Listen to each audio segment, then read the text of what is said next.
Coming up on DITV, a proposed financial partnership may unite Iowa's 3 public universities. And later we caught up with Elizabeth Warren while she was on campus. We've got 2 words for you in sports. Jordan Bohannon. We got another winter storm on the way. Find out more on weather. All that and more coming up on this Monday, February 11th edition of DITV. Don't go anywhere. DITV starts right now.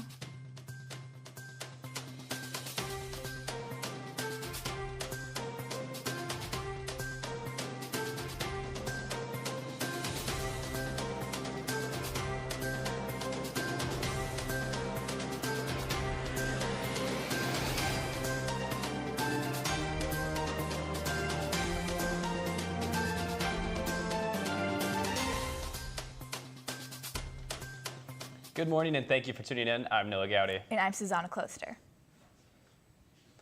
Iowa's 3 public universities are considering partnering up as state institution funding continues to decrease. The University of Iowa is looking into entering a public-private partnership in hopes of improving the utility system on campus. The partnership would be long-lasting and allow the university more financial freedom when it comes to managing on-campus utilities. UI Media Relations Director Ann Bassett explained the benefits, stating, quote, "The partner would obtain a long-term, steady source of income while leveraging the existing tax codes to obtain enhanced benefits the university cannot obtain as a nonprofit organization," end quote.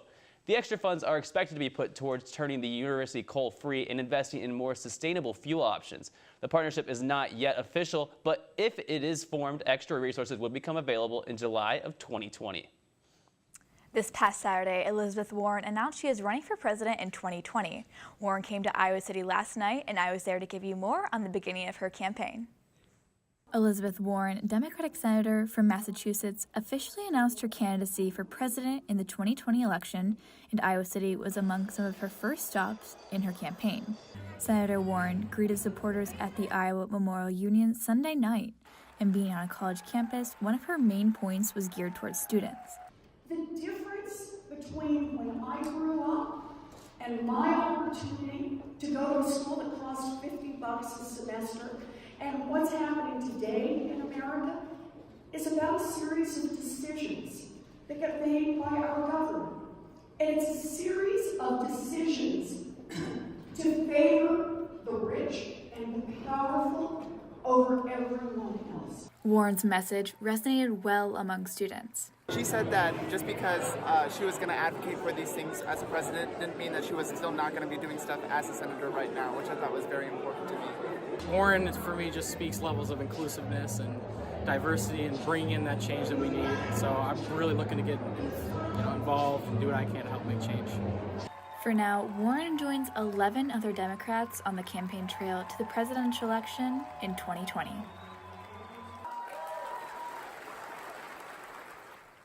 Other main issues Warren's campaign is addressing is rebuilding the middle class, ending corruption in Washington, equal justice under law, and foreign policy for all. U.S. Senator Cory Booker toured Iowa last week for the first time since announcing his Democratic presidential run. The Iowa Rise tour took place last Friday, with Booker making stops in 5 different cities within 2 days. Booker voiced his support of universal health care during his stop in Iowa City. Prescription drug overpricing was another point Booker emphasized. Booker became a senator in 2013, but his experience with politics dates back to 2006. Booker will continue campaigning as he prepares for the 2020 election. Another female candidate entered the 2020 race over the weekend. Minnesota Senator Amy Klobuchar announced her Democratic candidacy on Sunday during the middle of a snowstorm in Minneapolis. Klobuchar spoke on topics such as tax reform, universal health care, and climate change. Klobuchar told her crowd her first act as president would be to rejoin the international climate agreement previously left by President Trump. Klobuchar will be joining many other female Democrats in the 2020 presidential race. Well, Noah, we got some snow yesterday, and it was kind of made it hard to get around. It definitely did, and I'm hoping we don't see any more in our forecast this week, but let's toss it over to Dylan in the weather studio to find out more. Thanks, Noah and Susanna. Unfortunately, the snow continues. Winter Storm Maya keeps sweeping across the Midwest and hits Iowa, Illinois, Ohio, and even out here on the East Coast. Now, as we look into the snowfall that's projected from this storm, over here in eastern Iowa, we'll have roughly 5 to 8 inches with lower than 5 inches in the western part of Iowa. Now, up in Wisconsin and Minnesota, there's also 5 to 8 inches, so beware if you're heading up there. Now, as you look into today's forecast here in Iowa City, we have cloudy skies this morning and a temperature of 27 degrees, and actually no snow this morning. Now, as we move into tonight, the snow comes. We have a 100% chance of snow showers this evening and a temperature of 30 degrees.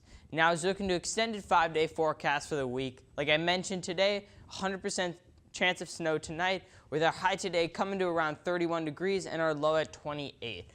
As we move into Tuesday, the snow ends, but the winds pick up. The high is around 30 degrees, and the lows is under 10 degrees at around 7. So watch out for those winds, though, and the real field temperature will be much colder than that. As we look into Wednesday, we have a 10% chance of snow and partly cloudy skies. Our high is at 25 degrees, and our low is at 18 degrees. Thursday, we have cloudy skies with our high at around 30 degrees and our low at 19 degrees. Finally, on Friday, I hate to say it, but there's a good chance the snow comes back. We have a 60% chance of snow showers with our high in the mid-20s to the low 20s and our low at the coldest low of the week at 6 degrees.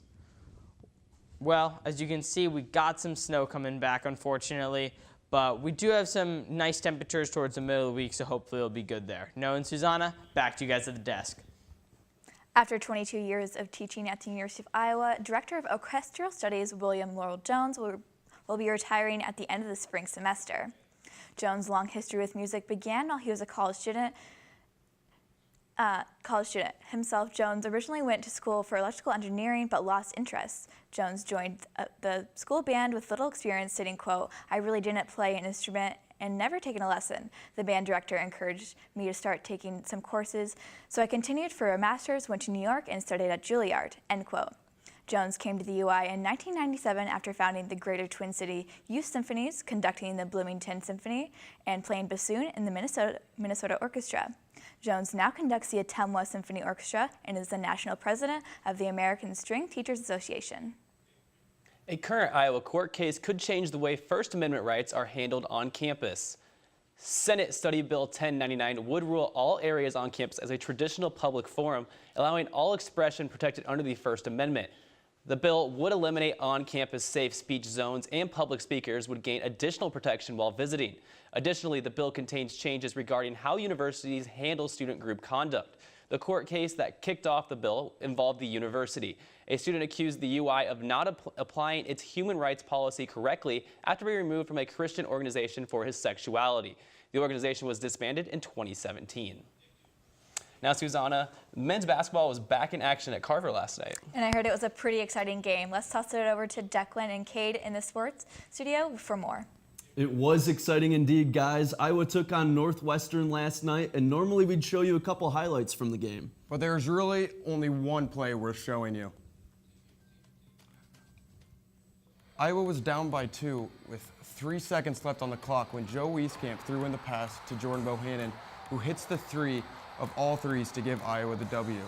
Somebody should take Jordan Bohannon to the doctors because that man has ice water in his veins. Yeah, that can't be healthy, but Iowa came back from down by 15 with 4 minutes to go to take this one 80-79. Anytime we have a shot like that or an opportunity like that, I want the ball in my hands. And I knew if I was going to get – Coach drew up a good set for us out of bounds, on the side out of bounds, and I knew if I was going to get a good screen on TC, I was either going to be open or TC was going to have a lob to the rim. And my guy helped a little bit, and I was able to break free for the ball and shot a shot that I've shot ever since I was little. It's one of those things where if it ends the way that it did, you know J-Bo's going to make the shot. I mean, he's been doing it since 5th grade. Well, Declan, I can tell you I certainly make those types of shots in 5th grade. I saw you at the rec last week. I'd beg to differ. That's how you take a shot, by the way.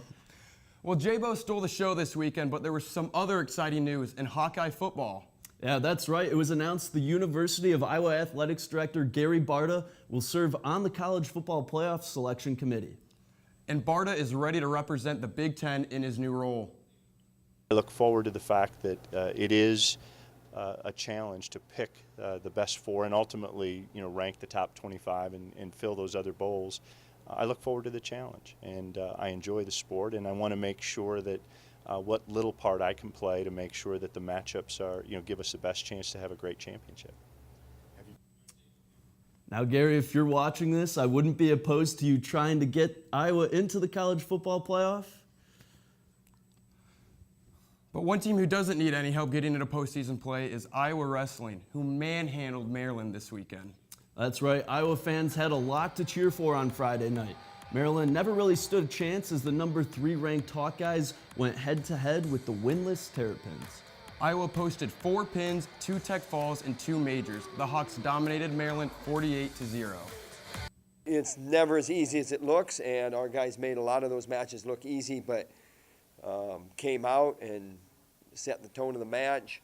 We definitely are looking to Indiana now and Wisconsin on Sunday, so we got a senior night event on Friday. Looking forward to the postseason coming up. We got one more after that, and I'm not saying I'm getting ahead of myself, but when you see the things that you see, and it doesn't matter who you're wrestling, it's how you wrestle those situations. Speaking of how you wrestle, Paul Glenn wrestled in starter form on Friday night. With more on this special story, here's DITV reporter John Rawson. Due to the suspension of Austin DeSanto, back up at 133 pounds, Paul Glenn got another shot in Carver and took advantage with a fall. There's a lot of opportunities where you're cutting a guy and they come up kind of nonchalant and you just go for the cradle right there. I mean, I'm pretty long, I have long arms, and I just tried it out and it worked. But this season has been harder on Glenn than a lot of people know. A lot of people don't know this, but at the beginning of the season, I was really struggling deciding on, where my role exactly was here. I was a starter last year and had Austin DeSanto come in, and kind of went through a phase where I didn't really know where I belonged, I guess, and I was almost trying to take a shortcut, trying to go up a weight class. And he was in a dark place when we had that transfer come in, Austin DeSanto, and he's handled it very maturely since then. He got some very good advice from the coaching staff, and he took it. But for Brands, this is deeper than simply having a wrestler take his advice. It's about seeing him succeed on the mat. And he earned it to be able to, be in the limelight a little bit. He got the fall. Put the cradle on the guy. He got the fall in the first period, right? Brewer? Go Hawks. Reporting from Carver Hawkeye Arena, this has been Jonathan Rawson, DITV Sports. A remarkable story and a remarkable Go Hawks from Brands. The wrestling team will be at home next Friday for senior night as they take on Indiana. After the meet Friday night, the Crew Hawks packed up the mat and brought out the rings for the pommel horse for the men's gymnastics meet against top-ranked Oklahoma this weekend. For Iowa, Andrew Herodor and Evan Davies placed first and second in the all-around competition. But that was about all the luck the Hawks had against the Sooners. Iowa finished second by a score of 405.15 to 397.75.